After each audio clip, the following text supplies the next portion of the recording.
Welcome to Mission to Grow, the small business guide to cash, compliance, and the war for talent. I'm your host, Mike Vannoy. Each week, we'll bring you experts in accounting, finance, human resources, benefits, employment law, and more. You'll learn ways to access capital through creative financing and tax strategies, tactical information you need to stay compliant with ever-changing employment laws, and people strategies you need to win the war for talent. Mission to Grow is sponsored by Assure. Assure helps more than 100,000 businesses get access to capital, stay compliant, and develop the talent they need to grow. Enjoy the show. Hi, I'm Mike Vannoy. Welcome to Mission to Grow. Got a great guest today to unpack this topic. This is a topic that is so easy to underestimate because we think onboarding is all about bringing on the new talent that is going to help us grow our business. But there's a lot of easy things that can trip us up from a legal and from compliance standpoint. Great guest to unpack all that today. My guest has extensive experience defending class and collective action lawsuits under federal and state wage and hour laws. His practice focuses on representing employers in a wide range of workplace matters, as well as preventative advice and counseling. He has successfully defended wage and hour audits conducted by the U.S. and New York State Departments of Labor, and he regularly handles cases before courts and administrative agencies involving claims of discrimination, sexual harassment, and retaliation. Please welcome back to the show, Brian Shenker, principal at Jackson Lewis. Welcome back, Brian. Thank you, Mike. Okay, so right from the jump, this is an easy one to us underestimate. If people watching today that are trying to grow their business had to remember only one thing, what's the most important thing they need to understand about onboarding? Yep. I think it would really be that, onboarding is about much more than just bringing on great talent, that a lot of the legal pitfalls that can occur with employees and, during the employment period and on termination are very similar to issues that can trip up employers in the hiring, recruiting, and onboarding stages. So we need to remember that, the EEO laws, about discrimination, and other such laws apply with equal force in the applicant stage before these individuals are ever employed by your companies. Yeah, and so we'll get to some of those details, but I think that's a good way to look at it is that there's two sides to this coin, right? There's the, what can I do to attract and bring on the most productive, talented employees possible? At the same time, doing so in a way that is compliant and doesn't create a bunch of unintended consequences, which is one of the areas we're going to explore, especially with I'd say the evolution of laws around pay transparency and how that may impact your current workforce, right? Exactly. And yeah, a lot of these issues, what may be best practices for reducing liability are often, very much the same in terms of promoting, good employee morale and getting that top talent. So they really go hand in hand. So something, if nobody's probably watching or listening today, if they're not interested in the topic of onboarding, but just in case you want to know, there's a correlation. We talk an awful lot about our small business HR benchmark report. We're in the process of putting the 2024 report together now. But we asked a couple of questions. So over 2,000 small businesses, we asked a bunch of HR questions. And the last question was, hey, what best describes you last year? Was it a fast growth year, a growth, flat, or did you have a down year? And two questions I just want to really highlight. Number one, do you have a first day checklist for new employees? Something just so simple as a new hire checklist, right? This isn't strategic. This doesn't require all kinds of skill. 85% of fast growth companies have a first day checklist. Companies who had a down year, no coincidence, 60%. A 25% spread for those companies, the fast growth to the shrinking companies, just by simply having a checklist. The second stat I want to share, do new hires go through a formal orientation to learn the company's mission, vision, values? The fast growth firms, 82%, shrinking firms, 54%. So we're not talking about like really complex legal schemes here, right? We're talking about the basics. Do you have a first day checklist? Do you talk about your mission, vision, values? And clearly the fast growth companies do, and shrinking companies don't, not nearly as much. So I just want to set the stage about how important this topic really is. So let me kind of give it to you, Brian. What do you think the big topics? What are the big components of onboarding that we should be unpacking today? Yeah. So, look, I think some of the most important things are, look, we say this a lot, but consistency, right? That, we're treating all applicants in a similar way, right? We're not, inquiring about certain things or doing certain, inquiries or tests of some candidates versus, others, right? So I think that's a big thing. Can And you give an example of what you mean by that? yeah. So, for instance, look, if we have, one candidate who, we may ask to, maybe, test them out and perform some of the job duties, like, lifting something or whatever they might be. But, we're not asking other candidates to do that. Some of that could lead to a disparate treatment type of claim where someone, the person who was subject to that additional testing, maybe they have a disability and, the interviewer perceived them as having a disability based on, some visual cues. And so, that interviewer thought, hey, I should test this individual to make sure they can, pick up to 40 pounds. But then, someone who didn't present with any, obvious, impairment like that didn't, have to go forward with that same test. So, it's important to treat people similarly and not have, different testing or different, procedures for different people. Because again, even, you know, not, that was obviously a blatant example I provided, but there can be much more subtle ones where, look, the company doesn't see any potential discrimination in that, but an applicant might think that they're being treated a little differently. So we want to, make sure, that we're taking consistent approaches across, all candidates. Yeah, and I've used this example. You and I have talked before. Like I could see somebody like my dad, who was an entrepreneur, retired, long ago. I could see, someone with maybe what looks to be a physical handicap. Maybe, dare I say, a woman comes in, and he would just think he's being chivalrous and being kind because he wouldn't want to set someone up to fail. It's not because he's, some, terribly discriminating human being. But like you said, if you don't give that same, okay, there's a 40-pound lift test. If you only give it to certain people, I mean, you're kind of begging for it, right? I mean, because if all the people, if 90% of the people walk in are just big, strong, hulking guys, it's easy to how you think, okay, they can lift 40 pounds, but just give everybody the same 40-pound test, right? Yeah, exactly. And look, I think they're, for employers to just understand, right, what topics are off limits and what topics are permissible, both, to address in application, questionnaires or interviews, right? So there's a lot of room there to get tripped up, especially, when applicants, might disclose something that we know we shouldn't get into, but then, that you're thrown off because they've brought up some, topic that you're not supposed to get into. And then, what do you do? So, Right. there are a lot of things that can come up that, again, you talked about having a checklist, right? If an employer doesn't know from A to Z, what they're hiring, recruiting, onboarding, interviewing procedures are, it's very easy to, number one, be inconsistent with how you treat people.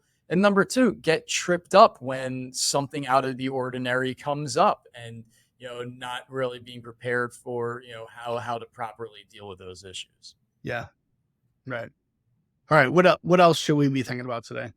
Sure. So I look, I think another thing to remember here is, we talk so much about how, legal compliance goes hand in hand with culture, right? That, Yeah. you're going to have better employee morale when you're doing things the right way. I think the same thing goes with applicants. And I think one thing employers don't consider is even those applicants that you reject and don't hire, they're going to go out and talk about your company. And if your hiring process is just all over the place and they're being asked improper questions, look, maybe that doesn't rise to the level of a legal claim, but those people will speak. And then, you are going to have issues, with your company's, reputation where, people talk. And so I think, it's a very easy way to have positive reputation, right? That even people you aren't hiring, you're treating them the right way with respect, dignity, that, that'll be known within, applicant pools. And certainly it gets known, which employers are doing the wrong thing. So I think, very important, um, topic today, and really to be compliant in this hiring process, which I think is often overlooked by companies. Yep, Bren. I mean, most everybody, unless you've been under a rock for the last, since 1963 or 64, you can't. You got to pay everybody the same for the same work. You can't discriminate based on age, gender, race, religion. We get all the Title VII stuff, even if you can't, say it verbatim. Everybody gets what you can't discriminate against. What are some of the common mistakes that employers are making? Because there's a lot of new law that I think most people, it doesn't reach the headlines of the Wall Street Journal. It's not in the evening news. There's a lot of law around applicants, job postings and such that a lot of people just don't know. Yeah, certainly. So look, I think there are a lot of new laws, and look, some of these aren't necessarily on the federal level. They're going to be on the state or local level. But certain things like, pay transparency and, salary, information. So, there's a lot of laws out there, about, job postings needing to have, salary ranges, right? And so that's something that if companies in a jurisdiction, they need to make sure their job postings are compliant. Yeah. Similarly on that same topic of salary, right? There's, there's, these issues where you're not, laws that prohibit you from asking about a past salary to an applicant, right? You can't ask what they made at their prior job in certain jurisdictions. And so again, right, that means you're going to have to figure out what you should be paying people, and that's a general best practice too. There are also ban the box issues, right? Ban the box meaning many jurisdictions have laws that dictate when in the hiring process you can ask an applicant about their criminal background, right? Yeah. Many of these laws say you can't ask about that until after a conditional offer of employment's been made, or at least after non-criminal conviction matters have been considered by the employer.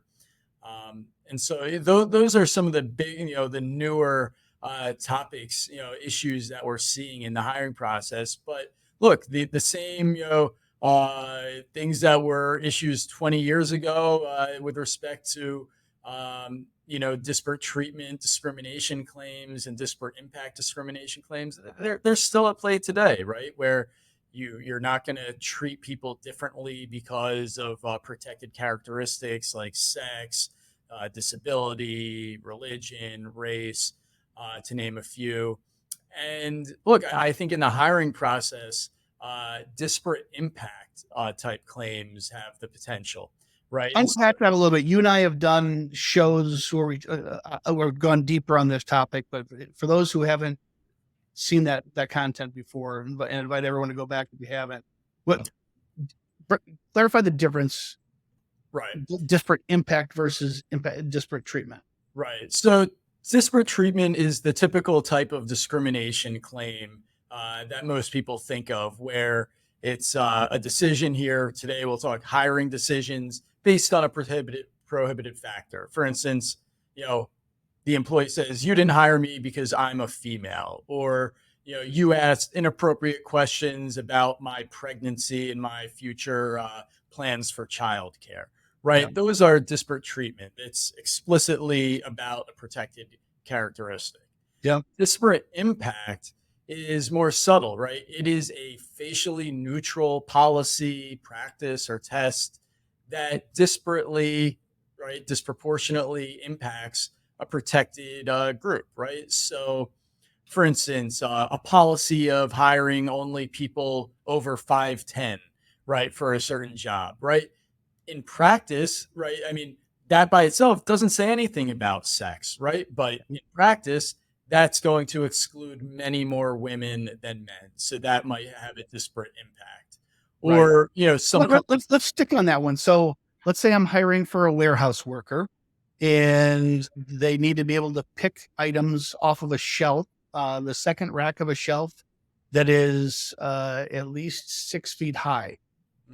And so I create this rule that says, hey, you got to be at least 5'8", and has the disparate impact of excluding disproportionate number of women from the job.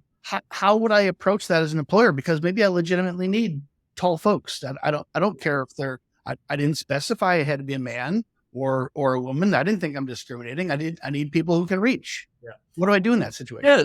So excellent question. And look, there may often be job requirements that need to be satisfied, right? Someone needs to be able to do them, but that doesn't mean that we need to impose that, 5'10" requirement, right? Maybe part of the, interview process is testing them to see if they can, reach that shelf and pick that up. And then now you're not imposing some restriction who can work this job, but now it is completely based on the job duties. Right now, you're seeing who can perform these job duties, and if there's a woman under 5'10" who can reach that, excellent, or a man under 5'10", right? Yeah. So it's more about focusing on the job duties, and again, that's a really good point to take from this, right? That more or less everything that we're going to be doing in the hiring process should always be relating back to the job duties, right? And whether this person can perform those job duties. It is so easy to get swayed, to get sidetracked from that issue. But when we're hiring, that's really what we're looking for. Is this person able to do the job, and do we expect that they'll do it well? And so, let me recap and see if I got the difference between in that use case between disparate treatment and disparate impact. So disparate treatment would be, okay, it's a warehouse job. They got to be able to reach stuff off of tall shelves. I'm only going to hire men because men are on average taller than women. That's disparate treatment. I'm treating classes of people different. Disparate impact would say, oh, gender doesn't matter to me. I don't care. Anybody over 5'10". But that has the disparate impact that I'm discriminating against women. But it doesn't account for it. I'm just realizing how ridiculous my example is, because maybe you have really long arms or something. I don't know. But and I'm assuming OSHA might take some issues of people having to reach up to 6 foot shelves. So maybe we need who's listening today, they raised that example.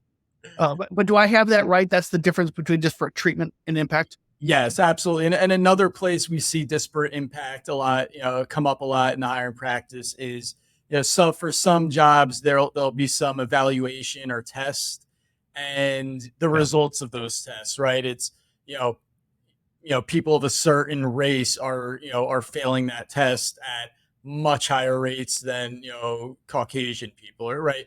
And so it's important if the company is using tests that every once in a while analyze the results, make sure that you're not inadvertently excluding certain categories of people, from your test. It might need to be revised if it's having that impact. It's that disparate impact that I think really trips people up. And I think the guidance we consistently give is don't base it on don't base it on a feature or a trait that the candidate has. You got to be over 5'10". Base it on the job description, the job requirement. Hey, this job requires you to lift things off of tall shelves. Can you do that? Right? That's all you need. And you accomplish the goal you're looking for. Absolutely. Yeah. Right.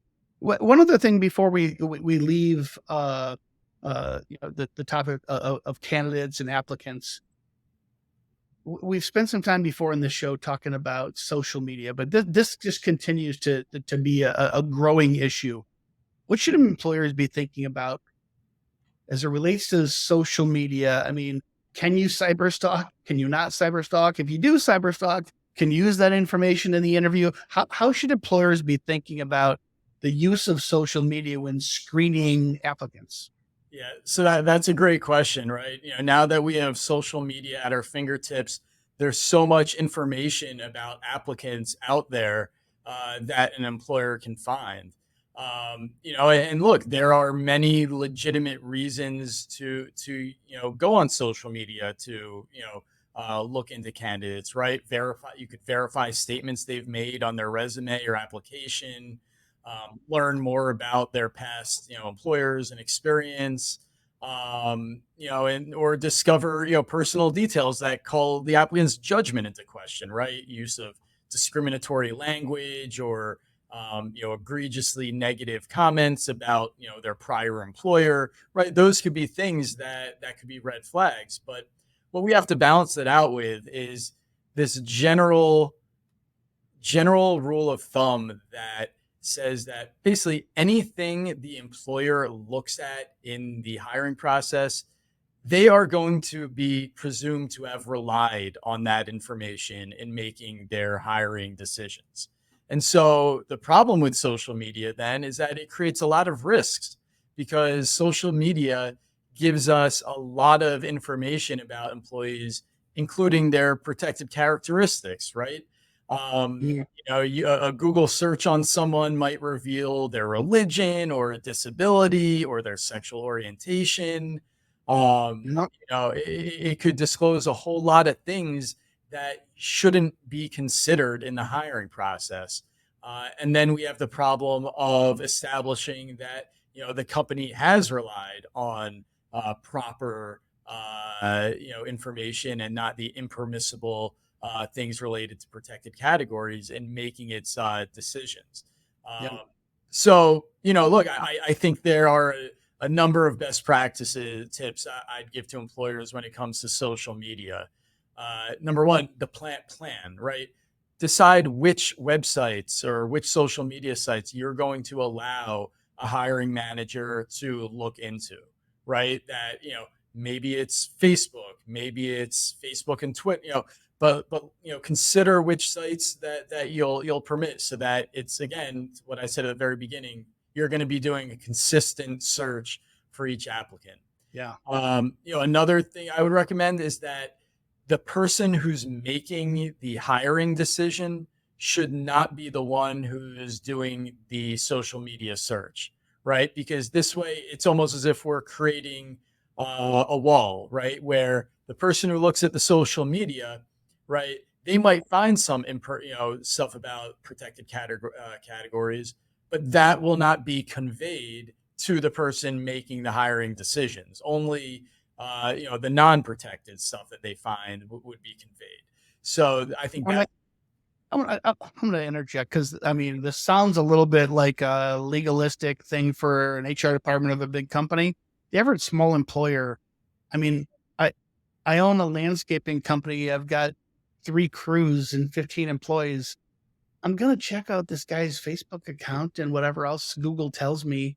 I don't have an HR department. I don't have somebody else that's to offload that task to. But so knowing that folks in the real world, they're going to check out the candidates online. What's the best thing that they can do to deal with it and handle it properly? Yeah. So I think another thing that could be done is to put it off till later in the hiring process, right?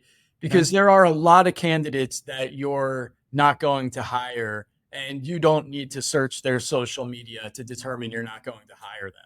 But if early on in the process you look at the social media for everyone, then you're potentially tainting what would otherwise be very legitimate denials of employment by potentially pulling, information that could have, protected characteristics reference. So, perhaps it's only done, when you're considering offering the job to, the one individual or, post offer. So, right, for smaller companies, it might not be something you search for every single person, maybe only when you get farther in the hiring process, right? That makes sense.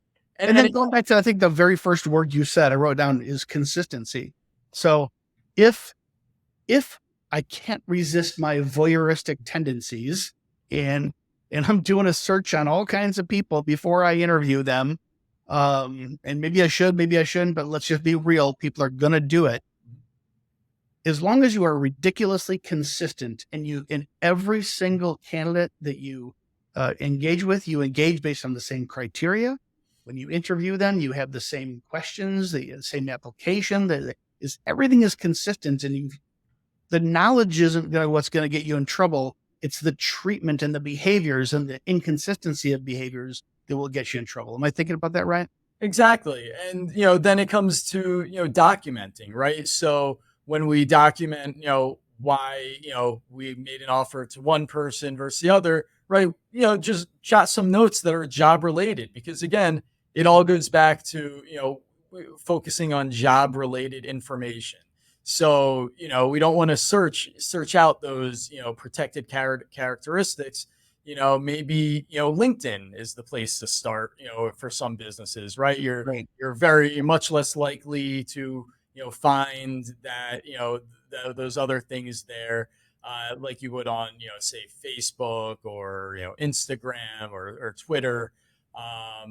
But, and so I think that's it. But, look, employers need to understand that if you're going to go on social media, you might come across things that you should not be basing your decision on.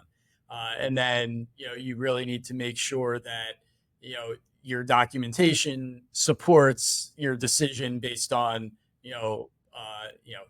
normal job related things, and not the stuff that, their Yeah. sexual orientation or, the fact, And then maybe the last thing I would add on consistency would be the way you take notes, right? It's reasonable to interview someone and take notes, but if you don't say, "Oh, excellent experience in doing X, Y, Z," that correlates to the current job, but the only notes you really capture are maybe it has to do with hairstyles or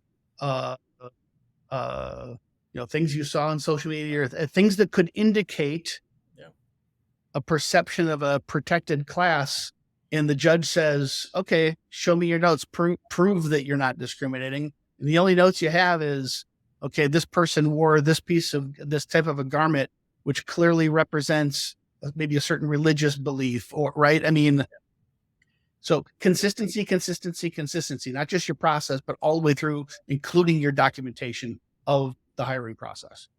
Absolutely. Yeah. All right, let's move on. So we're past applicants. We're interviewing. What are some of the places that folks get themselves in trouble during the actual interview process? Sure. So I think one of the things that can trip employers up during the interview process is these self-disclosure issues, right? Where, again, all we've talked about is trying to stay away from inquiring about or considering any protected characteristics.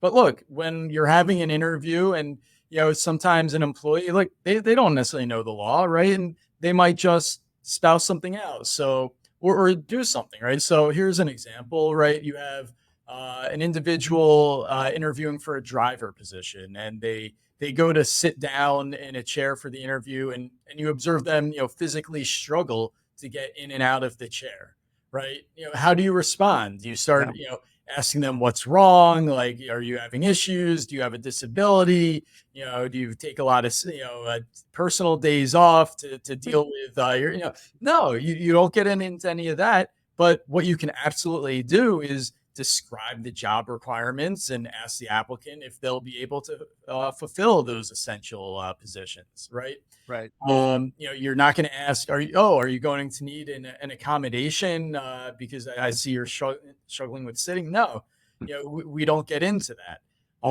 So just because you observe or hear something during an interview doesn't mean you address it. In fact, in that situation, you steer clear of that. Let me ask this, right? Because I don't want our example to enter into the absurd here, but let's say there is a physical component to the job. You see a candidate come in and you're like, you can't unsee them maybe stumbling or appearing to struggle physically. So you're well-trained HR executive. And so you don't ask, about their situation. You just ask the question, well, the job requires the ability to lift at least 40 pounds, as many as 20 times a day, sometimes over a height of 4 feet. Is that something you can accomplish? And if they say yes, but you just watch them, you don't believe they can.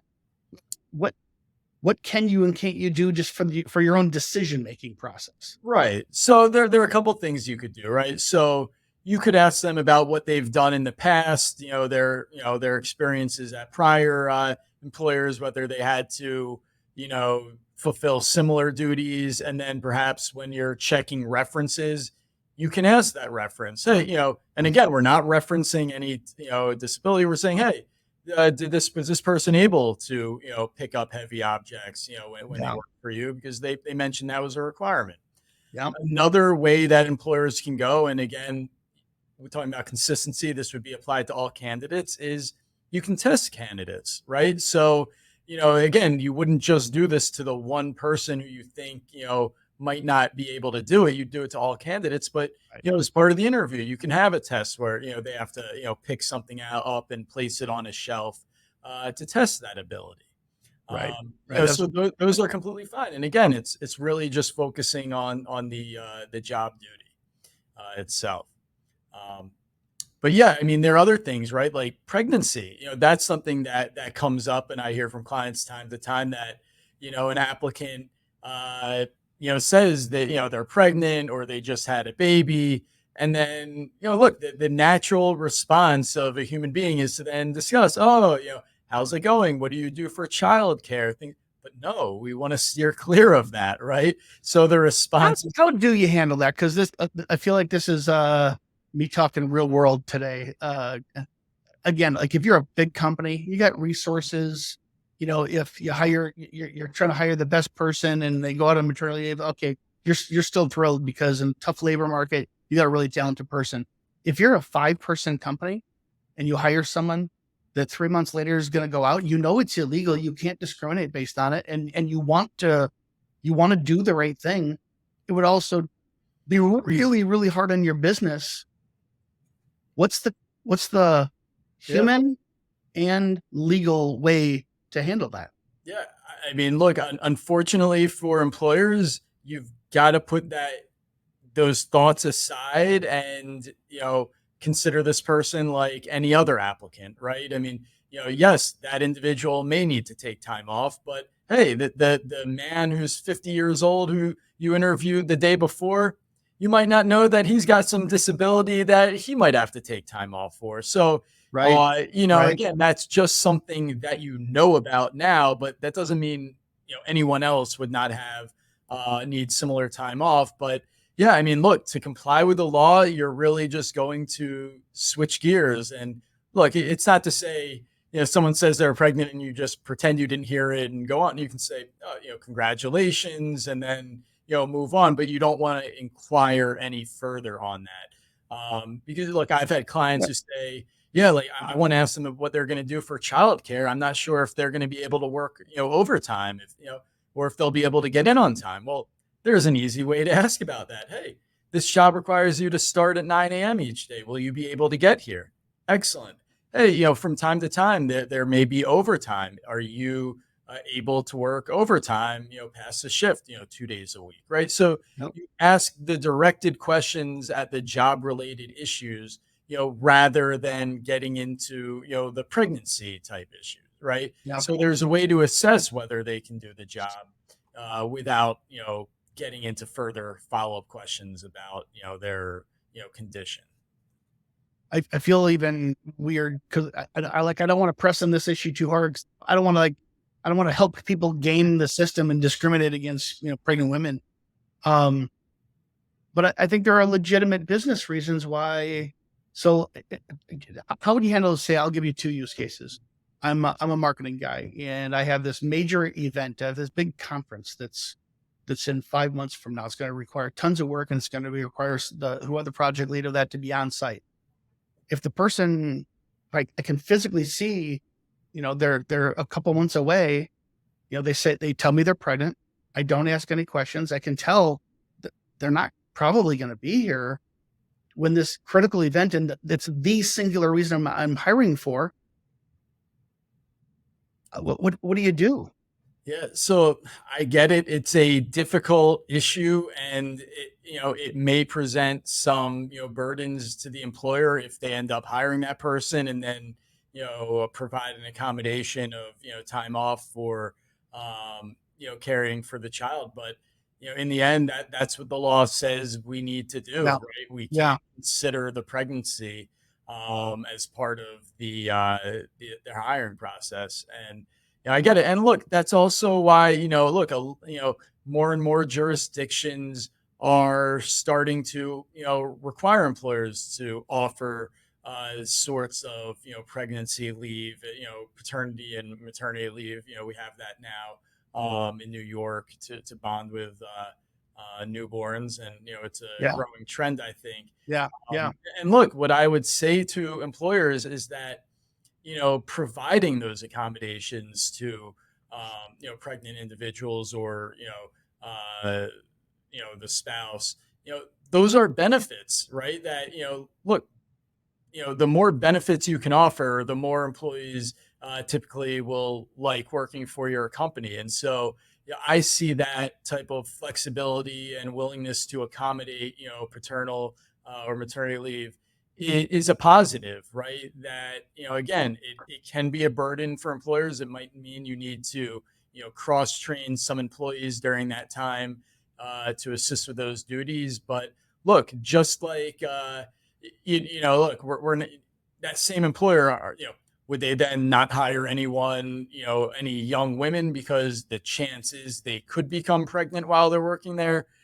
Obviously that would be discriminatory. So, Right. And Brian, tell me if this is the right way to ask the question, because I'm trying to think. Ask the questions that have to do with the job, right? Not about the candidate, because I think really good people that family values, non-discriminatory folks would never want to intentionally break the law and discriminate here. But it probably is reasonable to say, hey, a core part of this job is over the next 6 months, the responsibilities are going to continue to increase, including being on site, probably working 50, 60 hours a week during this big event. Is that something that you're going to be able to do? That's a reasonable question, right? As long as you not in the context of pregnancy, but the question has everything to do with the job, performing the job. right. Exactly. So that's what you want to ask. And look, the same way that someone who might be pregnant or might have a disability, right? They might not disclose that during an interview, right? They're not required to, and nor should you be asking. It's just sometimes Right. a candidate brings it up, and hey, now we have to deal with the fact they brought it up. But right, I mean, generally you're not going to be asking about that. You're going to be asking about, right, their ability to handle this project, and the specifics of that go into. Sometimes I got to remind myself the answer is almost always the question, the application process, the interview process. It all has to do with the job requirements, Right. not their qualifications, right? Exactly. Yeah. There are some legal trends happening in this area. Ban the box is one. Salary transparency is another. Maybe tell us a little bit about some of the trends. I mean, these things tend to be state by state, local municipality by municipality. So you can't punch list all of them, I know, but share with us what are the trends that we should be looking out for here? Right. So I think you mentioned ban the box. That's a big one. And these laws limit when an employer can permissibly ask about an individual's criminal history, right? So in those jurisdictions, gone are the days where, they get the box from where you have a box on the, application, have you been convicted of a crime in the last, X number of years? Yeah. That doesn't, that should not go on applications in those jurisdictions. You know, there are different laws here, that regulate when in the hiring process an employer can ask. Many of them, some of them require a condition, a conditional job offer first to be made, and then if they accept it, then you can do the criminal background check. And then if you're going to deny employment, there's a process to go through, for that.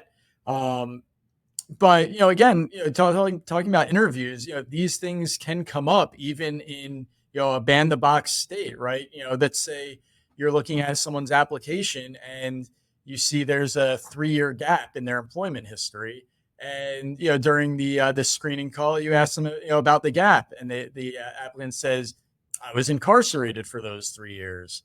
So what are you going to do, right? You're going to steer the conversation back to a job related, topic. And again, like I said, even if this information is disclosed in these ban the box jurisdictions, you're going to wait until later in the process, likely after an offer has been made, to run that, to ask about a criminal conviction, or do a background check that would involve their criminal history.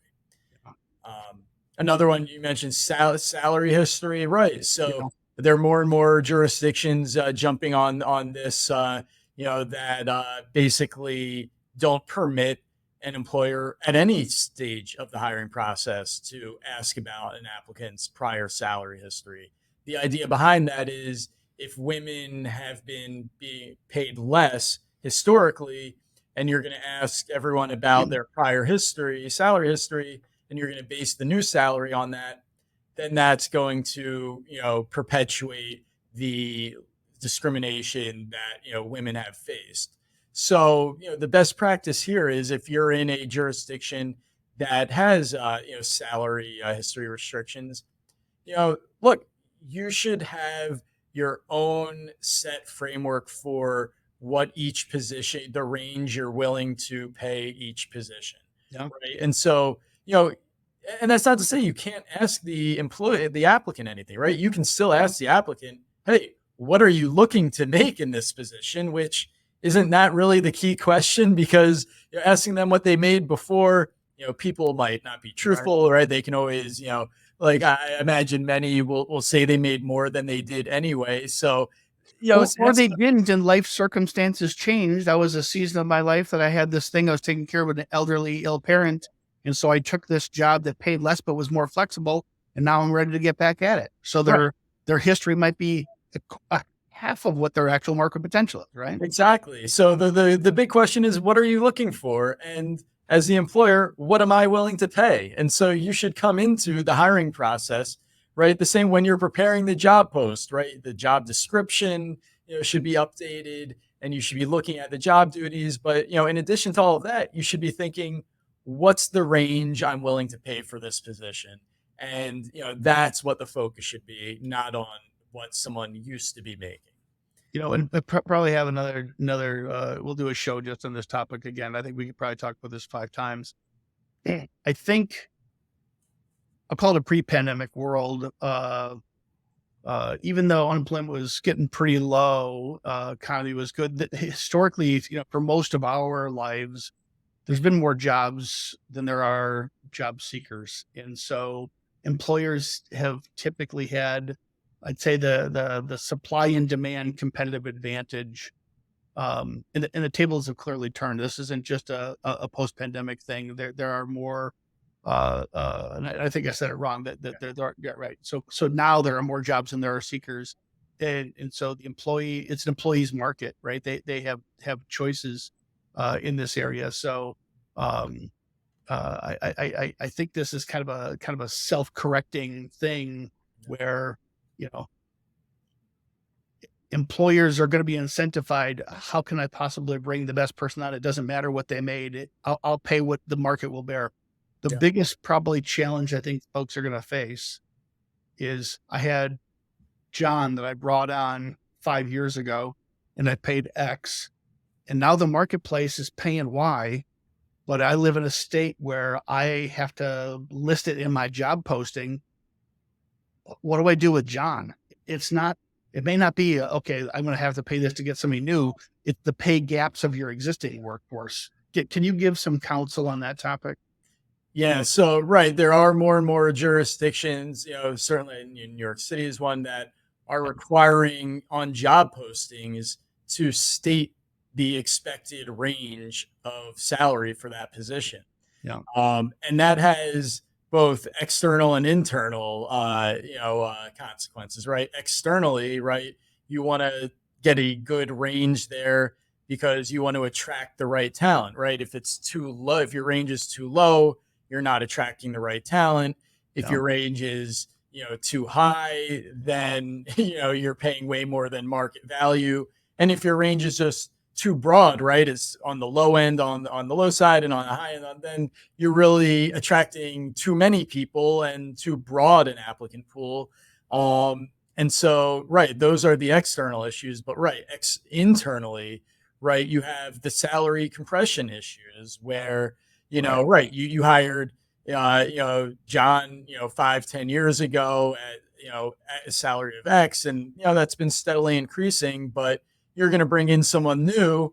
And because of the dynamics of, the job market now, you're going to pay them 10-15,000 more than you're paying John. And if you have to put that in the, that range in a salary in a job posting, that can cause issues. So it's important to consider those. And look, there are no easy answers other than the obvious answer of before you post a job, you need to consider these issues, right? Even if you're in a jurisdiction that doesn't require you to post the salary, it is something you should still be considering because, of course, employees can always discuss this, right? Many employers try to, come up with rules to bar employees from discussing their salary. Those are, unlawful. They're allowed to discuss their salary and benefits, and often do. And so, having, again, right, consistency, the word of the day, right? You want to be consistent with how you pay people within the same positions. And whether that means you have to increase some salaries because of, the job market now, that may be it. But, it also to look at these issues ahead of time and not deal with them in a reactive way. That's the key, because a little planning here goes a long way. Certainly, as I said, because there's not one answer, but you can certainly figure out those answers if you take the time to analyze your workforce a little bit. Yeah, great. Maybe we shift to documentation. We hinted at this a couple times, but what should employers be thinking about? And I don't want this to be only legalistic. How do you stay out of the orange jumpsuit, so to speak, or get yourself sued? What are the best practices in documentation for finding it and bringing on the best talent, but also doing so in a compliant way? Yeah. So I think we always talk about it in all facets of the employment process and HR processes that, documentation is so key.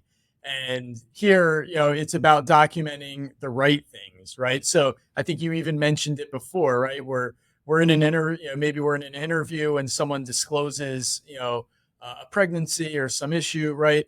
Are we going to jot down on their, on the resume or on our notes page, pregnant? No, we're not going to do that because, again, as I mentioned earlier, anything that we have notes on, any written thing that's part of this hiring process, it's going to be presumed that the employer relied to some extent on that information. Right.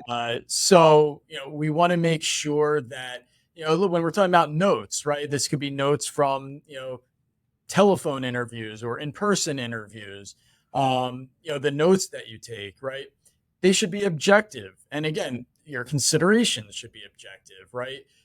How the person answered the questions, their observable behavior, not your conclusions about it, right? Like you can talk about how someone was, when you got to a certain topic, they were, fidgeting and sweating. Yeah. Right? You're not, it's not, they're a shifty person. I don't trust them. It's when I asked this question, they seemed uncomfortable in their chair and kept on shifting. That's observing a behavior, not making a conclusion, right? Exactly. Because when we make the conclusions, that's where there's danger of getting into, areas that we shouldn't be addressing in hiring. But, again, I think we really want to, make sure that, we document the relevant information and not, the irrelevant stuff. So, for instance, if there's an older candidate, right, sometimes look, there's coded messages, right? Like, someone might note this candidate lacks energy or enthusiasm, right? But what's that really mean? How is that observed, right? That's more of a conclusion that looks a bit like, Yeah. it could be discriminatory towards, you just don't think older people have that energy. What does that even mean, right? Right. Right. So, we want to make sure that, the things that are written down are things that should be considered. And one thing I would really mention here, and this is, coming from my litigation perspective, is limit the use of email about, sensitive, personnel matters. And this goes to the hiring process, but also the disciplinary process, the Yeah. termination process. Because again, those types of email chains, there's a tendency for things to be put out there that maybe aren't even part of what we rely on for in the job decision, but Yeah. someone makes one, not great comment in an email chain, and that's there forever, right? Right. So I think, to the extent you can avoid it, have in-person discussions about these things so that, if someone trips up and considers something they shouldn't, you can say, look, we shouldn't consider that, but it's not now in an email and it's going to be used against the company as if they, Right. considered it. So I'm going back upstream. Start with a great job description. When you understand the job description, now you can identify the specific skills and competencies required to perform that job. Now, in my applicant process, my interview process, in the documentation of said interview and applicant process, I'm really only documenting. I'm documenting as thorough as I can, but only those things as they relate back to the skills, the competencies, and the job description, and nothing more. Right? Exactly. Yeah. Anything else on documentation you want to give guidance on here? I think we got a couple more topics we want to hit yet. Yeah, I think that's good on documentation. I think we hit the main points. Just keep it to the relevant information and avoid documenting things that aren't relevant, that are not job related. Right? When we say relevant, we really mean job related. Yeah, and maybe I would have said this. All you have to do is watch a cable news show, and it doesn't matter which side you're watching.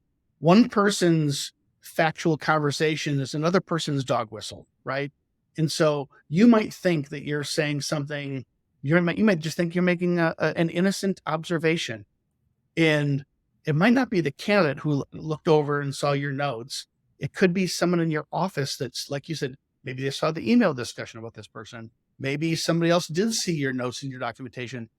And you thought you were documenting facts or behaviors, but to them, it's like, oh, that's what that really means, even if it didn't. Right. So let's talk background checks in drug testing. This is evolving territory, right? Marijuana is illegal at the federal level. Many states legalize, the trend has obviously gone from legalization from medically to now recreational. It's state by state. I remember when I entered corporate America, drug testing was a very standard thing. It's not nearly as frequent anymore.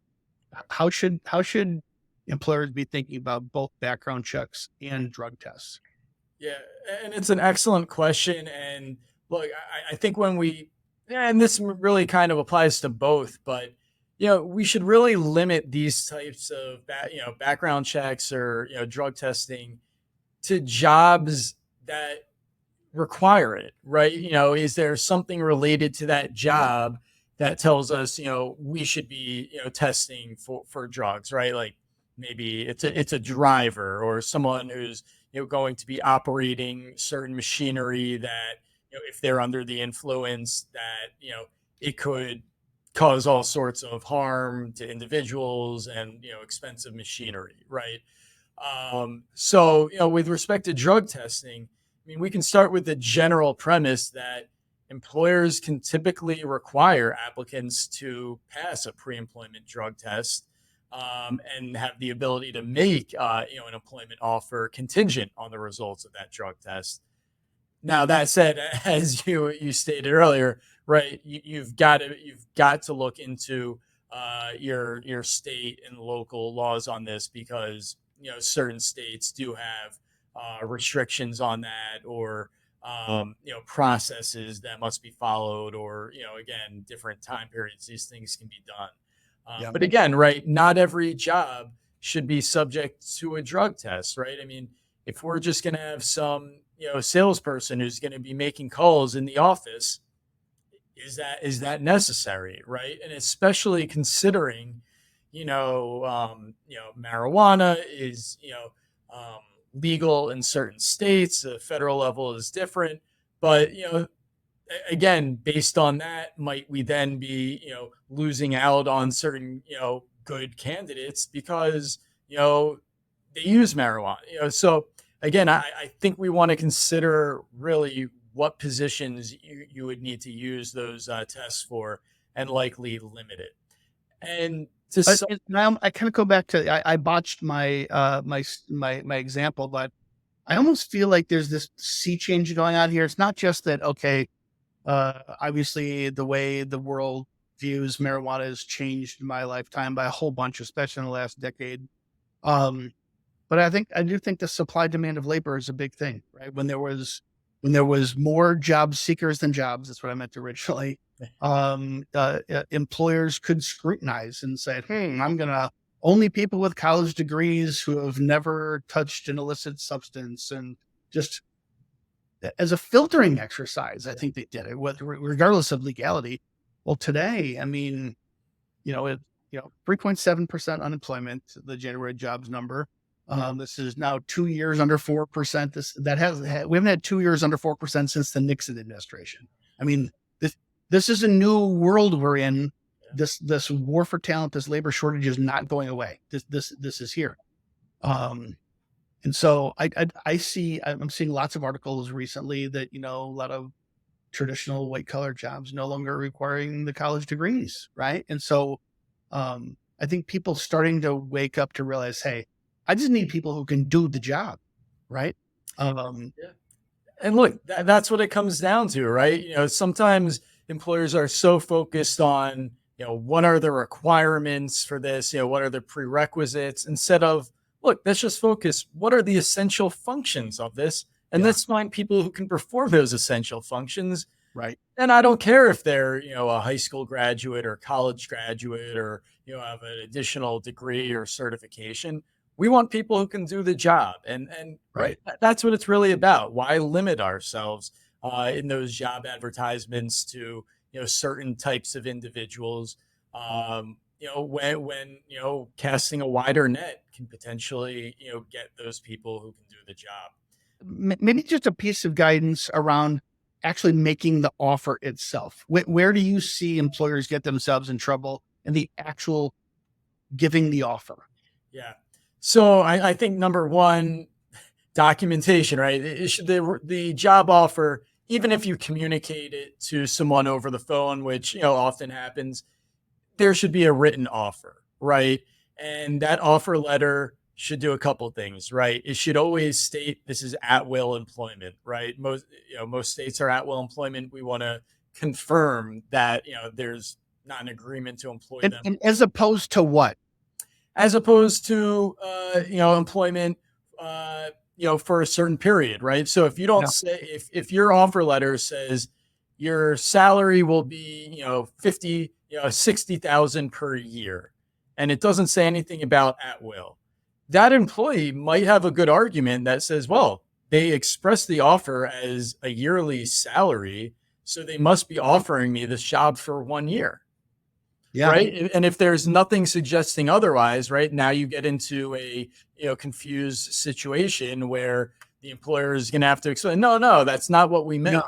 And that's why it's much easier to and that's why often when we express the salary, right, when we say it's a, $60,000 salary, we might say, this salary is X number of dollars per week, expressed for your convenience as 60,000 per year. But again, we just want to include that at will employment so that, I think that's the big one. I think sometimes folks don't realize they could be actually sending an offer that looks and smells an awful lot like an employment contract. Yeah.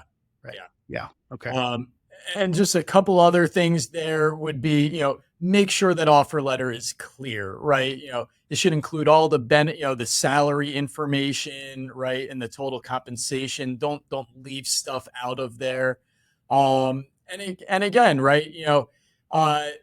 there should be conditions, if there are conditions for acceptance, those should go in there, right? So if the employee is going to have to sign a confidentiality agreement, a non-disclosure agreement or an arbitration agreement, that should be stated in the offer letter that, this is this is your offer, and that, there will be an obligation to sign, whatever agreement, right? We don't have to provide that to them then. But if there are other conditions, we want to make sure those are set forth. Like if you're offering the job subject to a criminal background check, we want to make sure that's set forth in the offer letter. Right. So just, to be clear on all those points in an offer letter. And, again, when you hire someone, this goes maybe a little bit after that offer, but you're typically going to want them to receive the job description so that they're on the same page as to what their essential and non-essential functions are. And, we want them to acknowledge that. And same thing with the handbook, right? So those are, really important documents to get them right at the outset. Yeah. Very good. I think you and I could go for another hour on this topic, but really important information, and I'm thankful for you sharing it. So thank you. Thanks a lot for having me, Mike. And thanks to everyone else for joining. If you enjoyed today's podcast, if you learned something new, if it helped you learn something to help grow your business, please like, comment, and share with a friend. We want to get this information out to as many small business owners and mid-sized companies and managers as we possibly can. So thank you. Thanks again, Brian. And to everybody else, I invite you to hop online, check out our SMB, our small business HR benchmark report. The data are in. It's really, really clear. If you have the fastest growing companies in America have a good onboarding process, and those companies who are shrinking, they don't. So the path seems clear enough. Thanks, Brian. We'll talk to everybody else next week. That's it for this episode of Mission to Grow. Thanks for joining us today. For show notes and more episodes, visit us at missiontogrowth.com. If you found this content valuable, I invite you to share it with a friend and subscribe to the show. If you really want to help, I'd love it if you left a 5-star review on Apple Podcasts, YouTube, or wherever you listen. Mission to Grow is sponsored by Assure. Assure helps more than 100,000 businesses get access to capital, stay compliant, and develop the talent they need to grow. To learn more about how Assure can help your business grow, visit assuresoftware.com. Until next time.